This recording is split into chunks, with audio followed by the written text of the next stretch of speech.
الرجيم بسم الله الرحمن الرحيم إن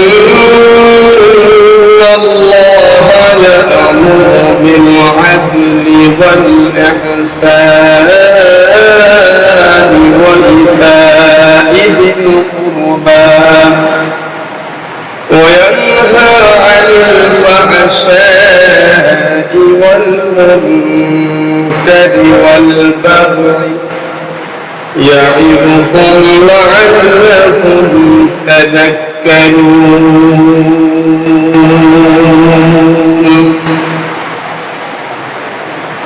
আল্লাহ পাক রব্বুল আলামিন বলেন, নিশ্চয়ই আমি আল্লাহ তাআলা ইয়া'মুরুকুম তোমাদেরকে আদেশ করতেছি বিল আদলি ওয়াল ইহসান, আদল প্রতিষ্ঠা করা, ইনসাফ প্রতিষ্ঠা করা, ন্যায় নীতি প্রতিষ্ঠা করা, সত্য প্রতিষ্ঠা করার জন্য আমি আল্লাহ তাআলা তোমাদেরকে আদেশ করতেছি।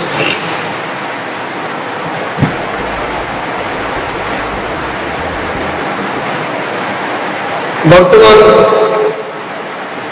সময় এমন একটা সময় যেখানে ঈমান ধরে রাখা মুশকিল হয়ে পড়েছে।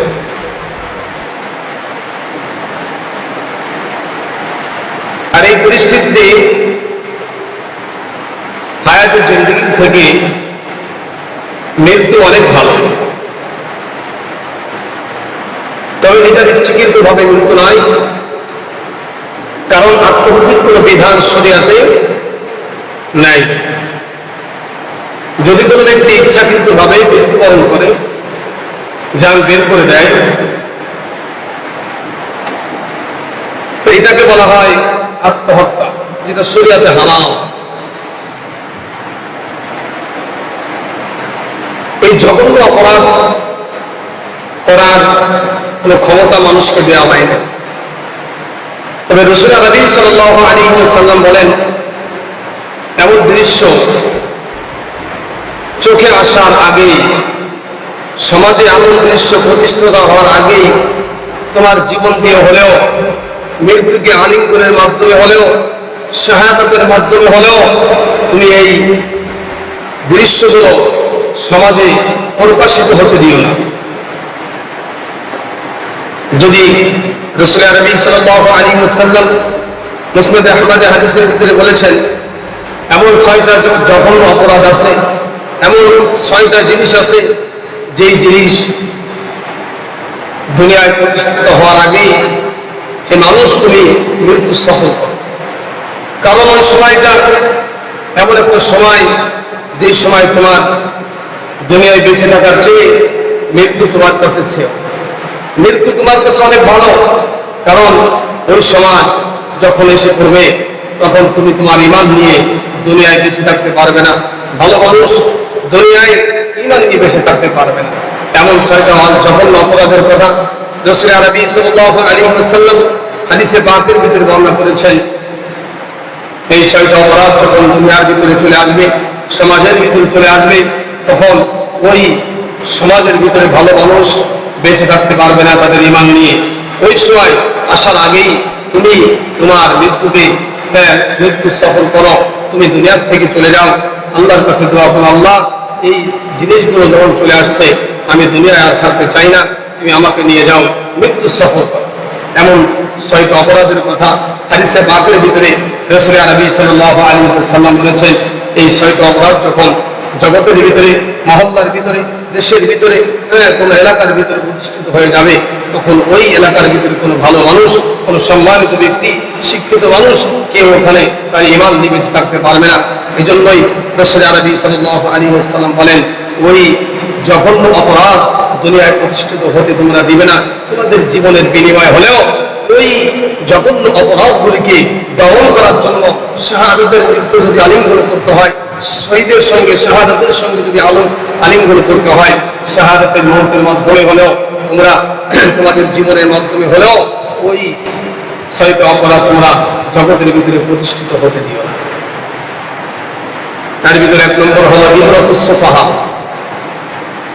অযোগ্যরা যখন নেতা হয়ে যাবে, সমাজের ভিতরে যখন অযোগ্যতা, যোগ্যের কোনো মূল্য থাকবে না, শিক্ষিতের কোনো মূল্য থাকবে না, অশিক্ষিতের মূল্য বেড়ে যাবে, অযোগ্যের মূল্য বেড়ে যাবে, ওই দিন আসার আগে তুমি তোমার ঈমান নিয়ে দুনিয়ার থেকে মৃত্যু সফর করো। কারণ ওই দিন যখন চলে আসবে, ওই দিনকে তুমি তোমার ঈমান নিয়ে দুনিয়ায় বেঁচে থাকতে পারবে না, তোমার ঈমান তারা হরণ করে ফেলবে। অযোগ্যরা আজ পৃথিবীর বুকে সব জায়গায় দেখা যায় সবই অযোগ্য। যোগ্য কোনো ব্যক্তি নেই, যোগ্য কোনো রাহবার নাই। এই যোগ্য লোক না থাকার কারণে আজকে দুনিয়ার পরিস্থিতি এই জন্যই যোগ্য লোক দুনিয়ার ভিতরে, সমাজের ভিতরে প্রতিষ্ঠা করতে হবে। যারা অযোগ্য আছে তাদেরকে সাইড করে দিতে হবে। কিন্তু আজকে সমাজ আমাদের অযোগ্য ভরে গেছে, অশিক্ষিত ভরে গেছে। অশিক্ষিতকে অশিক্ষিত বললেই অপরাধ, মূর্খকে মূর্খ বললে অপরাধ। আজকে মূর্খের রাজত্ব হয়ে গেছে, পুরো পৃথিবীটা মূর্খের রাজত্ব ভরে গেছে। শিক্ষিতের কোনো মূল্য নাই, শাইখুল হাদিসের কোনো মূল্য নাই, মুহাদ্দিসের কোনো মূল্য নাই, প্রফেসরের কোনো মূল্য নাই। আজকে গান বাজনা তবলা যারা বাজাইতে পারে তাদের মূল্য বেড়ে গিয়েছে। যারা সমাজের ভিতরে নিকৃষ্ট মানুষ, অশিক্ষিত মূর্খ, তাদের আজকে দাম বেড়ে গিয়েছে, তাদের সম্মান বেড়ে গিয়েছে।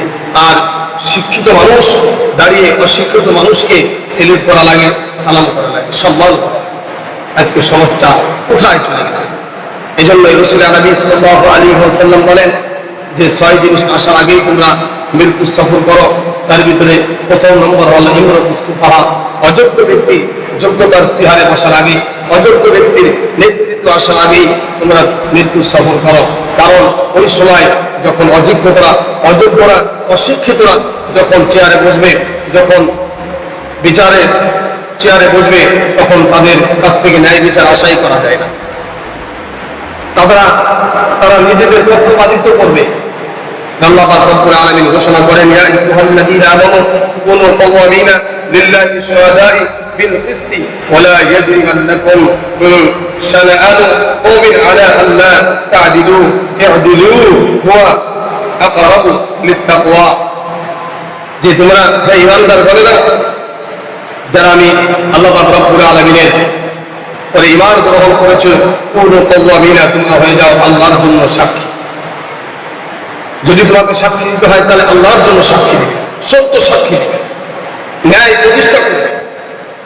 অথচ আজকে সমাজের ভিতরে দেখা যায় যে ন্যায় নীতি কিছুই নাই।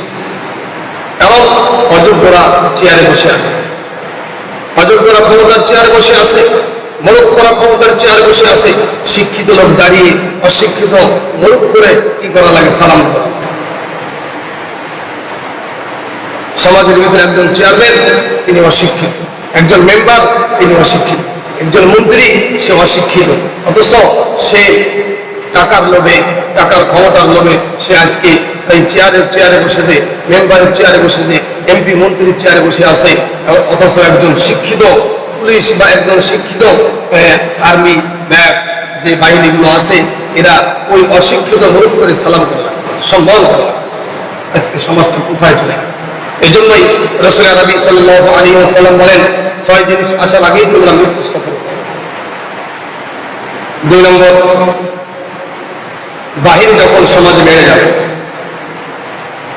আজ থেকে 20 বছর আগের দিকে তাকান, যেই জামানায় বাহিনী খুব কম ছিল, তবে অপরাধও কম ছিল। বাহিনী কম ছিল, অপরাধও কম ছিল। বর্তমান জামানায় বাহিনীর কোনো অভাব নাই, অপরাধের কোনো সীমা। বাহিনীর কোনো অভাব নাই, অপরাধের কোনো সীমা নাই। অপরাধের সীমা লঙ্ঘন করে চলে গেছে। দেশে বাহিনী বেড়ে গেছে, পুলিশ থেকে নিয়ে, আনসার থেকে নিয়ে উচ্চ কর্মকর্তা আছে, হাজার হাজার সেনাবাহিনী, হাজার হাজার আর্মি বিডিআর, হাজার হাজার পুলিশ, সব রয়েছে। অথচ সমাজের ভিতরে অপরাধের চিত্র আস্তে আস্তে দিন দিন বেড়েই চলেছে। কারণ রাসূল নবী সাল্লাল্লাহু আলাইহি ওয়াসাল্লাম বলেন, বাহিনী যখন বেড়ে যাবে তখন ওই বাহিনীগুলো আর দলদারি থাকবে না, সব সরকারি হয়ে যাবে। বাহিনীগুলো আর দরকারে থাকবে না। বাহিনীগুলোকে দায়িত্ব দেওয়া হয়েছে অপরাধকে দমন করার জন্য, বাহিনী বানানো হয়েছে অপরাধ দমন করার জন্য, অথচ সেই বাহিনী অপরাধীকে দমন না করে অপরাধীকে লালন করে। বাহিনী যখন বেড়ে যাবে তখন ওই বাহিনী এটা জনগণের স্বার্থে জনগণের জন্য ব্যবহার করা হবে না, ওটা আর দরকারি থাকবে না, ওটা সব সরকারি হয়ে যাবে। যখন সরকারি হয়ে যাবে তখন সরকারের নির্দেশনা মেনেই সরকার জালেম হলে সেই জালেম সরকারের স্বৈরাচারী সরকারের পক্ষ হয়ে ওই পুলিশ বাহিনী বা বিভিন্ন বাহিনীগুলো কাজ করবে। এই জন্যই রাসূল আরবি সাল্লাল্লাহু আলাইহি ওয়াসাল্লাম বলেন যে বাহিনী সমাজে বেড়ে যাওয়ার আগেই তোমরা মৃত্যু সফল করো, কারণ ওই দিন যখন চলে আসবে, বাহিনী যখন বেড়ে যাবে তখন বাহিনীকে বানানো হয়েছিল অপরাধ দমন করার জন্য, অথচ সেই বাহিনী অপরাধ দমন না করে অপরাধকে লালন করবে। জিনা করতেছে ঘরের ভিতরে, পুলিশ পাহারাদারি করতেছে, অন্য কোনো মানুষ যাতে না দেখে, খোঁজ না পায়। এই জন্যই পুলিশের পাহারাদারিতে অপরাধীরা তাদের অপরাধগুলো করে যাইতেছে। এই জন্য রাসূল আরবি সাল্লাল্লাহু আলাইহি ওয়াসাল্লাম বলেছেন যে বাহিনী যখন বেড়ে যাবে তখন ওই বাহিনীগুলো আর দরকারি থাকবে না, সব সরকারি হয়ে যাবে।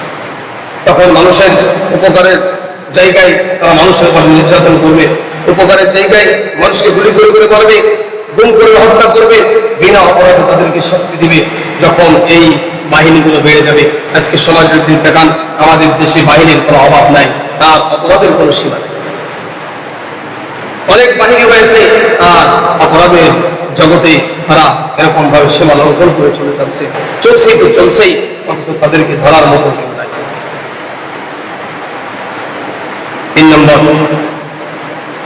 যখন আদালত বিক্রির সময় চলে আসবে, যখন আদালত বিক্রির সময় যখন চলে আসবে তখন মানুষের ভিতরে ইনসাফ যখন বিক্রি হবে টাকার কাছে দায় হয়ে যাবে, টাকার কাছে জিম্মি হয়ে যাবে, অপরাধীরা তখন মাজলুম আরো মাজলুম হবে, অপরাধীরা সুবিধা পাবে।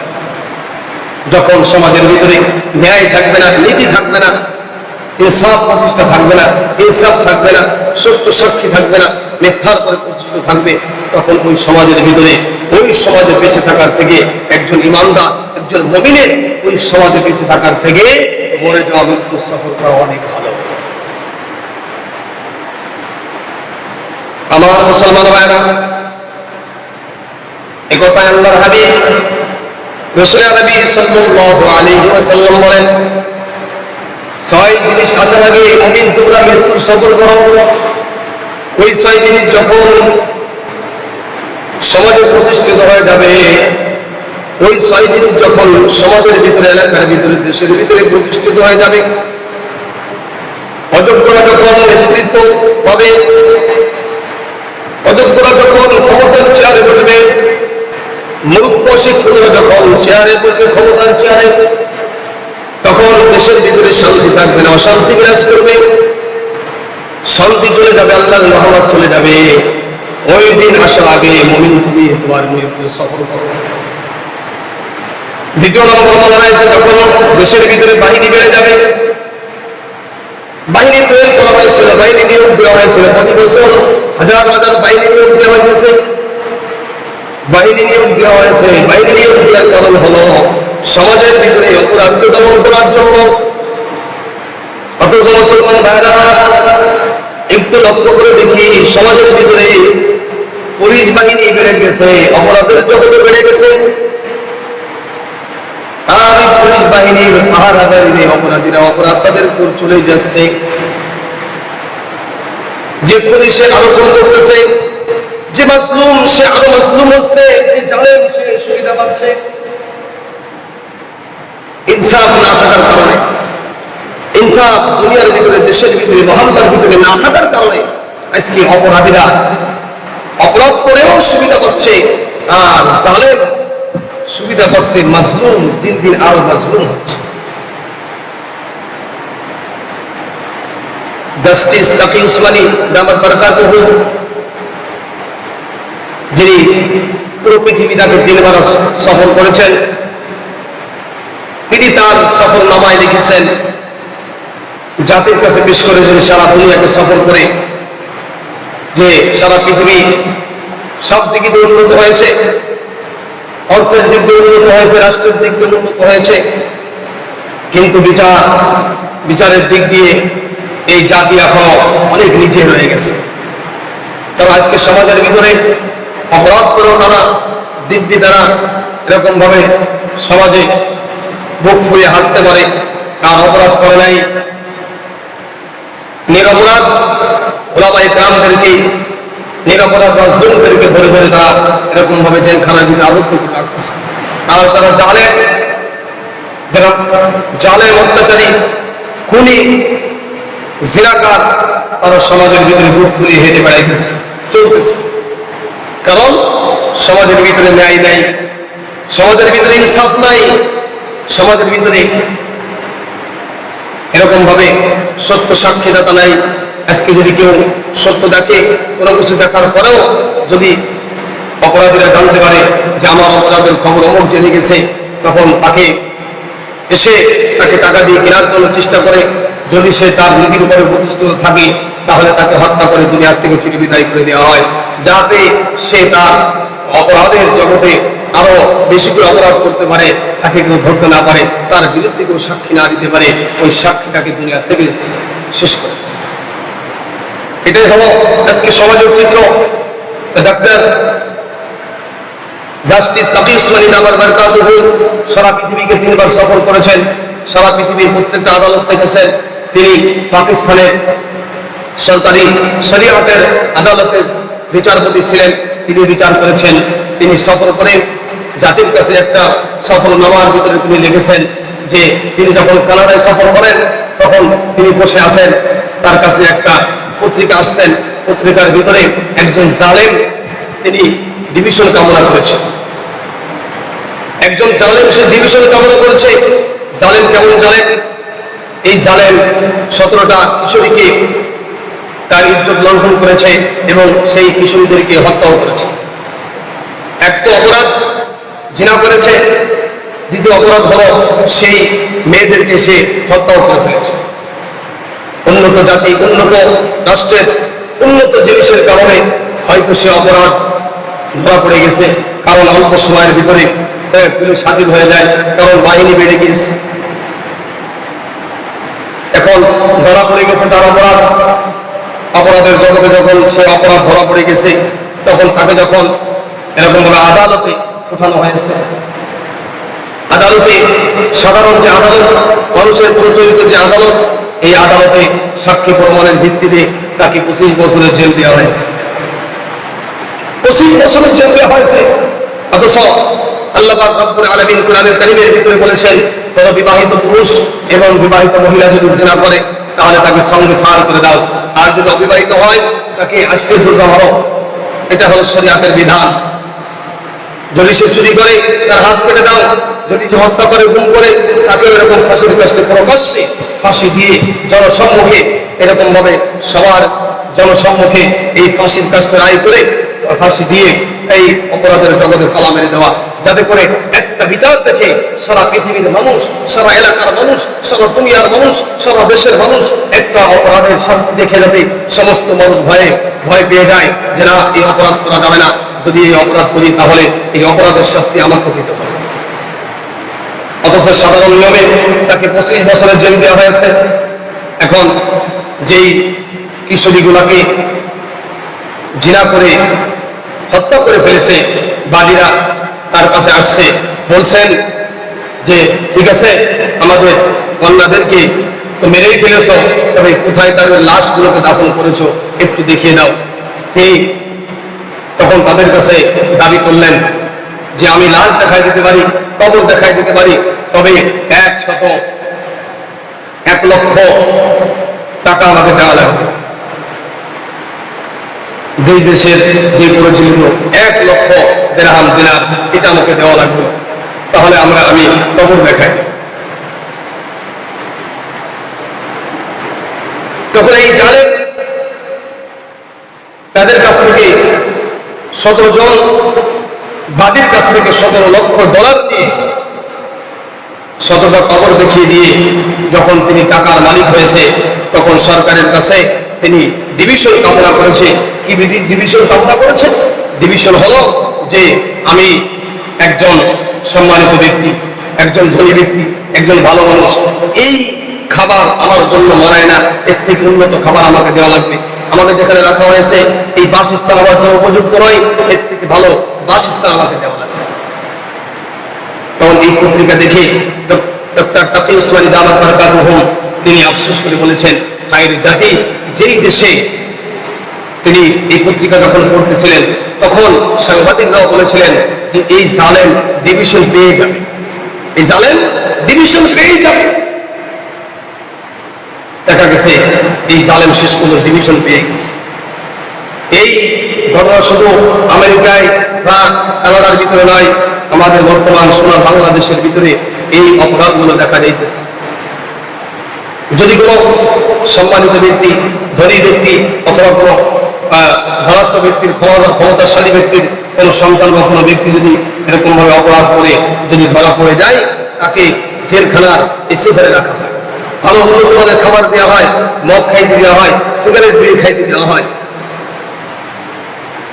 অপরাধ তো অপরাধী, সে প্রধানমন্ত্রী হোক না কেন, সে রাষ্ট্রপতি হোক না কেন, যদি সে রাষ্ট্রপতি প্রধানমন্ত্রী যদি সে চোরের দোষে দূষিত হয় তাহলে শরিয়াত হলো তাকে হাত কেটে দাও। যদি সে খুনের সাথে জড়িত হয় তাহলে তাকে প্রকাশ্যে জনসম্মুখে ফাঁসি রায় দিয়ে তাকে জনসম্মুখে তাকে ফাঁসি দিয়ে দেওয়া হয়। এটাই হলো শরিয়াতের বিধান।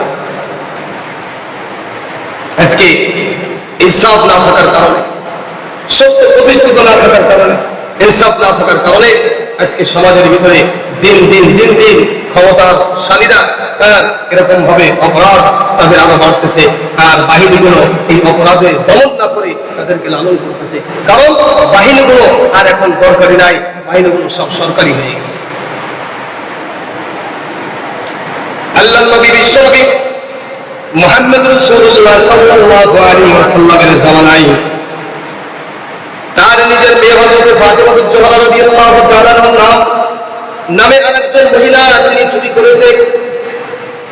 সম্মানিত ব্যক্তি, সম্মানিত গোত্রের একজন মেয়ে চুরির দোষে দূষিত হয়ে রাসূল নবী সাল্লাল্লাহু আলাইহি ওয়াসাল্লামের কাছে যখন মামলা দায়ের করা হয়েছে, আল্লাহ নবী বিশ্বনবী মুহাম্মদ রাসূলুল্লাহ সাল্লাল্লাহু আলাইহি ওয়াসাল্লাম তাকে ডাকলেন, সাক্ষী প্রমাণ দিলেন।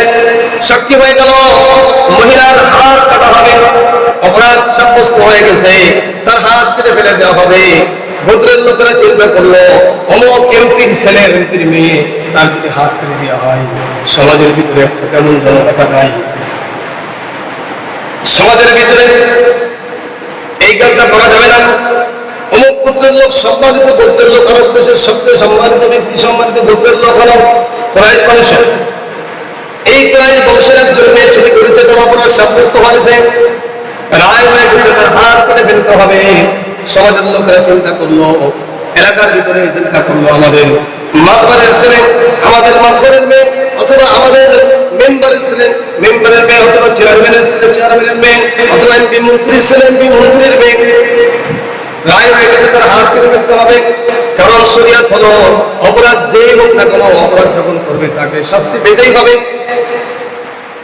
সবাই পরামর্শ করলো রাসূলের কাছে একটু দরখাস্ত করা যায়, কিন্তু রাসূলের কাছে এই দরখাস্ত কে করবে? দরখাস্ত নিয়ে রাসূল সাল্লাল্লাহু আলাইহি ওয়াসাল্লামের দরবারে যাওয়ার মতো সাহস কেউ নাই। সমাজের ভিতরে যারা মাতবার আছে, সম্মানিত ব্যক্তি আছে, সবাই কিছু পরামর্শ করলো, শাস্তি একটু লক্ষ্য করা যায় কিনা, শাস্তি কমানো যায় কিনা। এর জন্য রাসূলের দরবারে যেতে হবে, রাসূলের কাছে যেতে হবে। রাসূলের কাছে যে রাসূলের কাছ থেকে একটু সুপারিশ করা লাগবে। এখন এই সুপারিশটা কে করবে? কে এই বার্তাগুলো রাসূলের দরবারে পৌঁছাইবে? এই নিয়ে সংকোচে পড়লেন সবাই।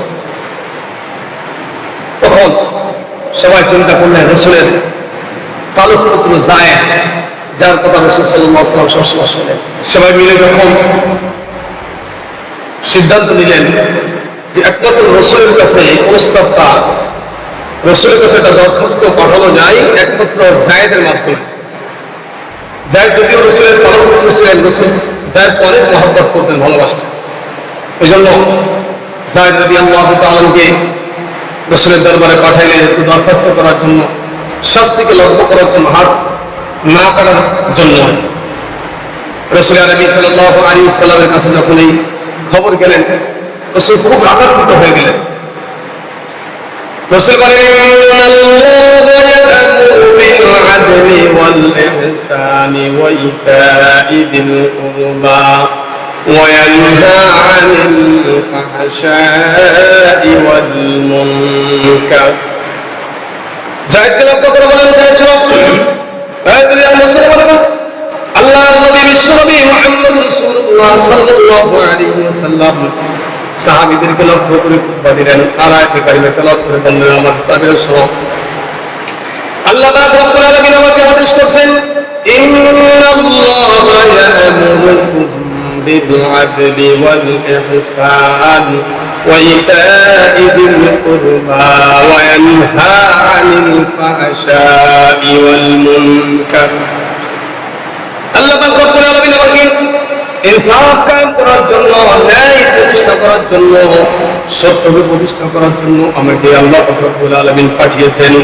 আর আমি আল্লাহ পাক রব্বুল আলামিনের দূত হিসেবে আল্লাহর সেই ন্যায় নীতিকে দুনিয়ার ভিতরে, জগতের ভিতরে প্রতিষ্ঠা করব। এই প্রতিষ্ঠা করার ভিতরে যদি আমার কোনো বংশের লোক হোক না কেন, স্বয়ং আমার সন্তান হযরত ফাতিমা জোহরা রাদিয়াল্লাহু তাআলা সেও যদি অপরাধী সাব্যস্ত হয়, আমি মুহাম্মদ তার হাতটা কেটে ফেলবো। তার জন্য কোনো শাস্তিকে, তার জন্য কোনো লক্ষ্য করা হবে না।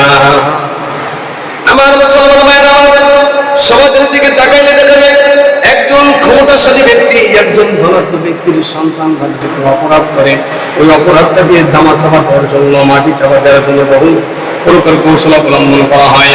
আর সমাজের ভিতরে যে শ্রেণীর মানুষটা খুবই নগণ্য, একজন নগণ্য ব্যক্তিরা যদি তার মেয়ে অথবা ছেলে অপরাধ করে নাই, একজন মানুষের সঙ্গে, পুরুষের সঙ্গে, একজন ছেলের সঙ্গে নির্জনে দাঁড়িয়ে দাঁড়িয়ে শুধুমাত্র কথা বলেছে, এই অপরাধের কারণে অপরাধটাকে বড় করিয়া ওই নিরপরাধ ব্যক্তিদেরকেও শাস্তির আওতায় আনা হয়। আমার আল্লাহর নবী বিশ্বনবী মুহাম্মদ রাসূলুল্লাহ সাল্লাল্লাহু আলাইহি ওয়াসাল্লাম বলেন, এর কোনো সুযোগ নাই, এর কোনো সুযোগ নাই।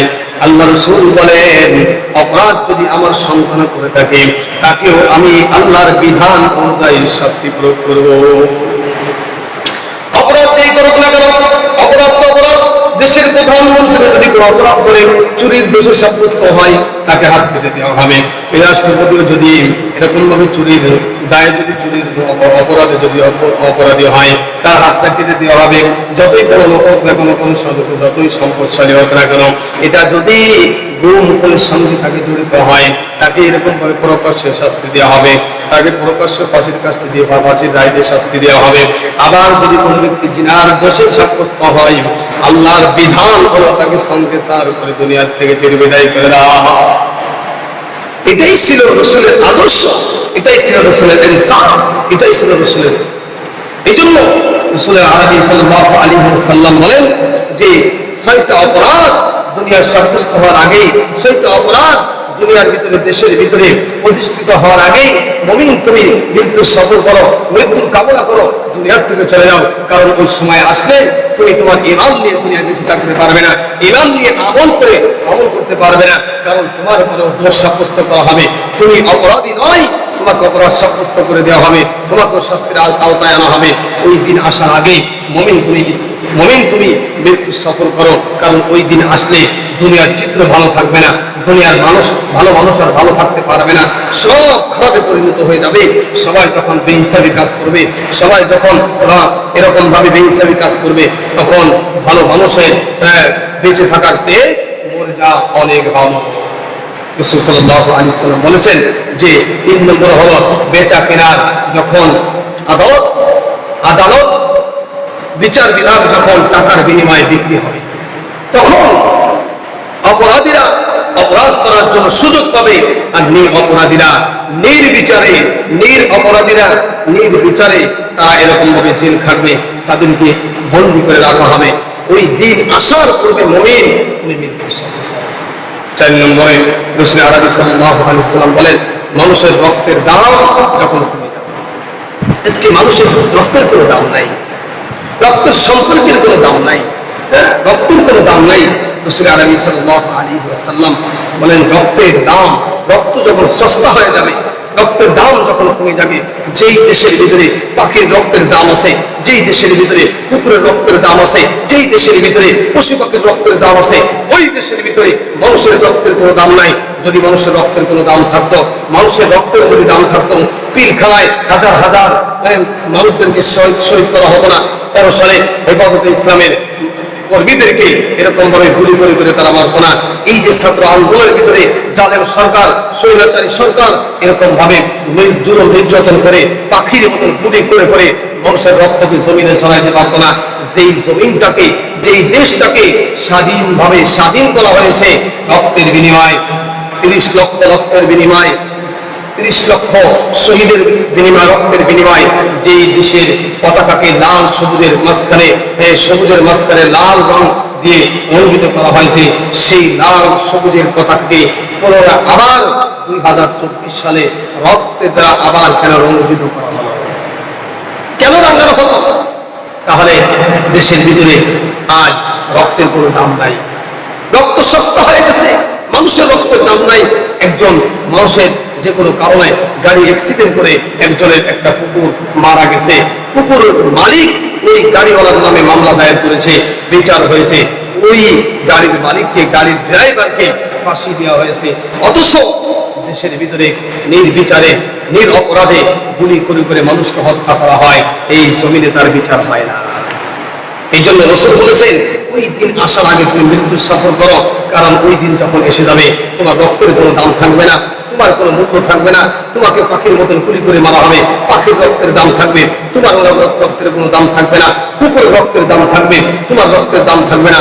ওই দিন আসার পূর্বে এই মুমিন তুমি মৃত্যুর সফর করো। আজকে সমাজে দেখা যায় পশু পাখি প্রাণীর রক্তের মূল্য আছে, মানুষের রক্তের কোনো মূল্য নাই। যদি মানুষের রক্তের মূল্য থাকতো হাজার হাজার মানুষদেরকে গুলি করে হত্যা করা হতো। আল্লাহর কাছে বিচার চাই, আল্লাহ তুমি বিচার করো। আল্লাহ স্বৈরাচারের বিচার করেছেন, আল্লাহ স্বৈরাচারের বিচার করেছেন। এই বিচার দেখে এখন বর্তমান সরকারের শিক্ষা গ্রহণ করতে হবে। বর্তমান সরকারের সমন্বয়কারী এবং সহ যারা উপদেষ্টা মণ্ডলী আছে তাদেরকে পিছনের ঘটনা দেখে, পিছনের স্বৈরাচারীর ঘটনা দেখে, শাস্তি দেখে তোমাদের শিক্ষা গ্রহণ করতে হবে। তোমরাও যদি এই অপরাধ করো রব্বুল আলামিন তোমাদেরকেও ছাড় দিবে না। তোমরাও যদি এই অপরাধের সঙ্গে জড়িত হয়ে যাও তাহলে আল্লাহ পাক রব্বুল আলামিন তোমাদেরকেও ছাড় দিবে না। ৫ম নম্বর, মানুষের বন্ধন ছিন্ন হওয়ার আমল কখন চলে আসবে? বন্ধনের কোনো থাকবে না, রক্তের বন্ধনের কোনো দাম থাকবে না, ভাইয়ের বন্ধনের দাম থাকবে না, পিতা সন্তানের বন্ধনের দাম থাকবে না, শিক্ষক ছাত্রের বন্ধনের কোনো দাম থাকবে না। ওই দিন আসার পূর্বে হে মুমিন তুমি মৃত্যুর সফর করো, কারণ যখন ওই দিন এসে যাবে তোমাকে সম্মান কেউ করবে না। ছাত্র শিক্ষকের যে সম্মান, এই সম্মান তোমার থাকবে না। অথচ রাসূল আরবি সাল্লাল্লাহু আলাইহি ওয়াসাল্লাম বলেছেন মান তাআল্লামাল কুরআন ওয়া আল্লামা, পৃথিবীর ভিতরে দুই ব্যক্তি শ্রেষ্ঠ, এক যে দিন শিখায় আর যে দিন শেখে। যেই ব্যক্তি দিন শিখাইল সে হলো দুনিয়ার ভিতরে শ্রেষ্ঠ ব্যক্তি। রাসূল সাল্লাল্লাহু আলাইহি ওয়াসাল্লাম বলেন তোমার গায়ের চামড়া খুলে যদি ওই শিক্ষকের পায়ের জুতা বানিয়ে দাও, তোমার গায়ের চামড়া খুলে ওই শিক্ষকের পায়ের জুতা বানিয়ে দাও, তাহলে ওই শিক্ষকের কাছ থেকে তুমি যে শিক্ষা গ্রহণ করেছো শিক্ষার মূল্য আদায় হবে না। অথচ আজকে সমাজের ভিতরে ছাত্ররা শিক্ষককে পিটায়, কারণ ছাত্র এবং উস্তাদের বন্ধনের কোনো মূল্য এখন বর্তমান সমাজে, ভাইয়ের বন্ধনের কোনো মূল্য নাই, পিতা বাপের সম্পর্ক কোনো মূল্য নাই, সন্তান বাবার ভালো কোনো সম্পর্ক নাই। যদি তাই থাকতো তাহলে সন্তান হয়ে বাবাকে হত্যা করতে পারত। ঐশী যিনি তার পিতাকে নিজ হাতে হত্যা করেছে আর তার বিচার এখনো পর্যন্ত তাকে কোনো ফাঁসি দেওয়া হয় নাই। যেই দেশের ভিতরে পিতা তার সন্তানের হাতে মৃত্যুবরণ করে সেই সন্তান এখনো পর্যন্ত জীবিত থাকে কিভাবে? ওই সন্তানের ফাঁসি এখনো পর্যন্ত হয় না। তাহলে বুঝতে হবে এটা কোনো ইসলামী রাষ্ট্র নয়, এখানে আল্লাহর হুকুম চলে না, এখানে মানুষের হুকুম চলে। এই জন্য রাসূল সাল্লাল্লাহু আলাইহি ওয়াসাল্লাম বলেন বন্ধন ছিন্ন আমল যখন চলে আসবে তখন তোমাকে কোনো মূল্যায়ন করবে না। ওই দিন আসার পূর্বে তুমি মুমিন মৃত্যুর সফর। এই জন্য মুসলমান ভাইরা রাসূল আরবি সাল্লাল্লাহু আলাইহি ওয়াসাল্লাম তার সাহাবী হযরত ওমর ইবনে খাত্তাব রাদিয়াল্লাহু তাআলা মুসলমানদের বন্ধনের কোনো মূল্য নাই। আজ মুসলমানদেরকে সাহায্য করে না। হযরত ওমর ফারুক রাদিয়াল্লাহু তাআলা মুসলমানের বন্ধনের সম্মান কিভাবে রাখতে হয়, যেই সম্মান, যেই বন্ধন সমস্ত বন্ধন থেকে শ্রেষ্ঠ বন্ধন হলো মুসলমানের ভিতরে বন্ধন। ইন্নাল মুসলিমুনা আখুল মুসলিম, মুসলমানের ভাই। এক মুসলমান অন্য মুসলমানকে সাহায্য করবে। এক মুসলমান যখন বিপদগ্রস্ত হবে অন্য মুসলমান তাকে সাহায্য করবে।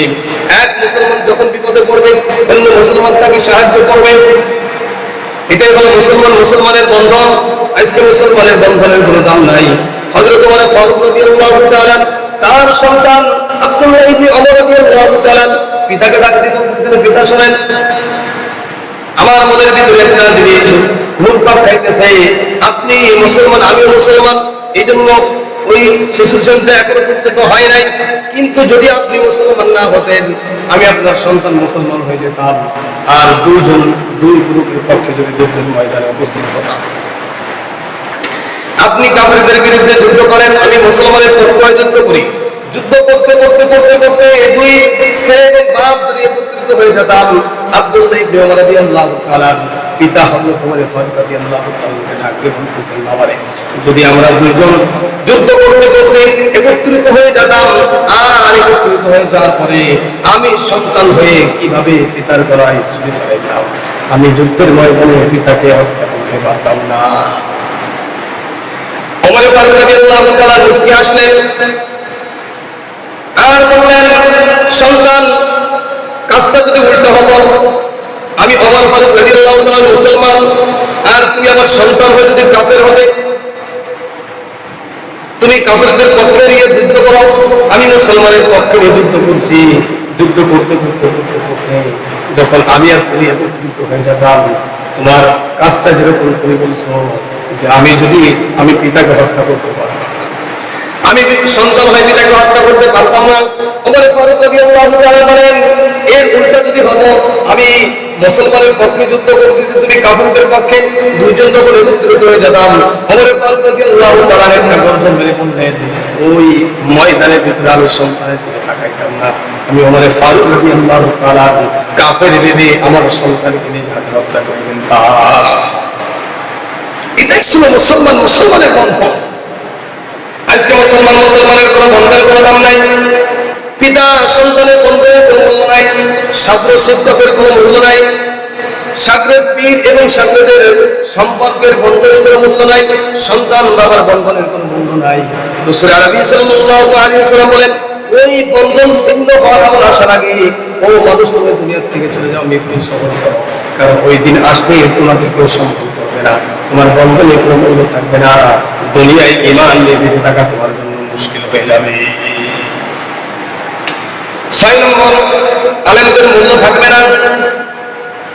বর্তমান জামানায় আলেমদের কোনো মূল্য নাই, শাইখুল হাদিসের কোনো মূল্য নাই, পীর মাশায়েখের কোনো মূল্য নাই। গায়কের মূল্য বেড়ে গিয়েছে, সিনেমার নায়কের মূল্য বেড়ে গিয়েছে। রাস্তার ফকির, রাস্তার একজন প্রতীক, সে গান গাইতে পারে, মানুষকে হাসাইতে পারে, নাচাইতে পারে, তার মূল্য বেড়ে গিয়েছে, আলেমদের মূল্য নাই। তবে ওই দিন আশা করবে মুমিন, তুমি ইসলাম এর ভিতরে টিকে থাকতে পারবে। ওই দিন আসার পূর্বে তুমি মৃত্যু সফর করে না। ওই দিন আসার পূর্বে তুমি মৃত্যু সফর করো, কারণ ওই দিনটা যখন এসে যাবে তখন তুমি তোমার ঈমান নিয়ে দুনিয়ার জগতে বেঁচে থাকতে পারবে না। এই জন্য মুসলমান ভাইয়েরা আমার, ইসলাম এমন একটা জিনিস, ইসলামের ভিতরে যদি ইনসাফ প্রতিষ্ঠা থাকে, ন্যায় প্রতিষ্ঠা থাকে, সমস্ত মানুষের জন্য সুবিধা, মুসলমান হোক, কাফের হোক, বেঈমান হোক, সবার জন্য সুবিধা। রাসূল আরবি সাল্লাল্লাহু আলাইহি ওয়াসাল্লাম কাছে একটা নালিশ আসছেন, একজন মুসলমান এবং অমুসলমান দুইজন বাদী হয়ে একটা জমি নিয়ে রাসূল সাল্লাল্লাহু আলাইহি ওয়াসাল্লামের দরবারে নালিশ করেছেন। মুসলমান মনে মনে চিন্তা করলেন, রায় আমি পেয়ে যাব, আমার পক্ষেই রায় আসবে, কারণ আমি মুসলমান, মুসলমান, আমি একজন ঈমানদার, রাসূল একজন ঈমানদার, আমি একজন মুমিন, রাসূল একজন মুমিন। মুমিন তো মুমিনের পক্ষে নিবে, মুমিন কখনো কাফেরের পক্ষে নিবে না। আল্লাহ পাক রব্বুল আলামিন বলেন, ওয়ালা ইয়াজরিমান্নাকুম শানাআনু কওমিন আলা আল্লা তা'দিলু i'দিলু হুয়া আকরাবু লিত-তাকওয়া। তোমাদেরকে তাকওয়া অবলম্বন করতে হবে। তুমি একজন বিচারপতি, তুমি একজন প্রধান, তোমার যখন নালিশ আসতে পারে তখন পক্ষপাতিত্ব নিয়ে তুমি কোনো বিচার করবে না। তোমার ঘরের লোকগুলো তুমি বিচার করবে তার দিকে রায় দিবে, এমনটা যেন না হয়।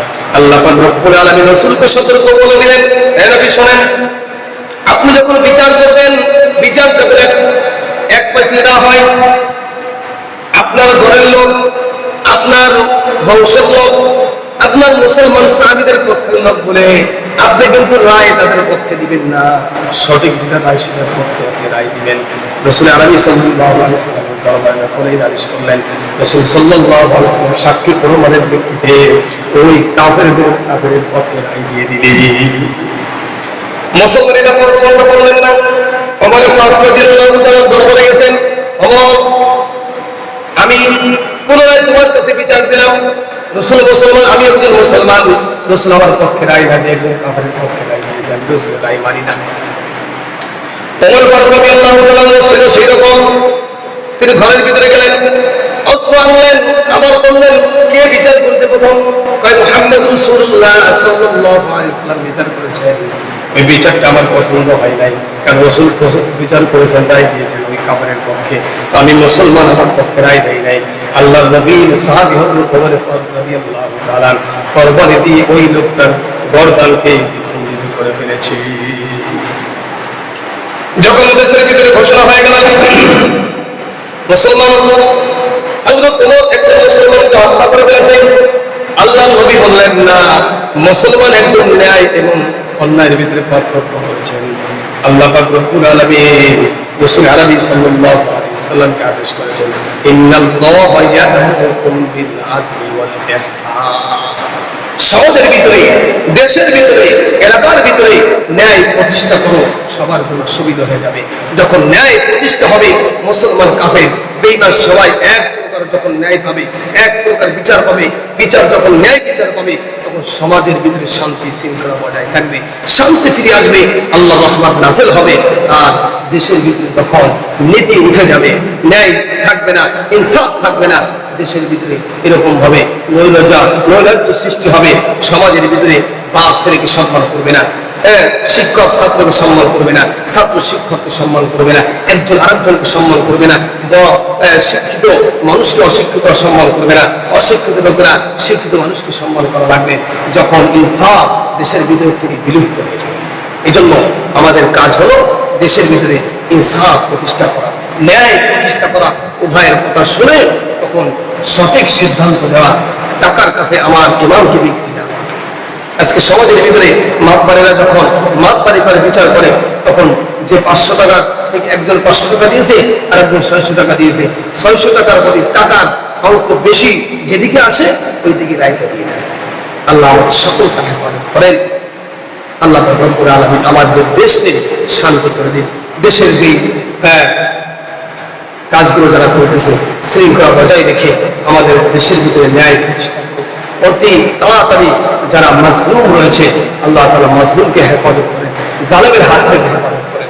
আল্লাহ সুবহানাহু ওয়া তাআলা আমাকে আপনার সকলকে যা কিছু বললাম শুনলাম আমল করার তৌফিক দান করেন। ওয়া মা তাওফীক ইল্লা বিল্লাহ। আসসালামু আলাইকুম ওয়া রাহমাতুল্লাহি তাআলা।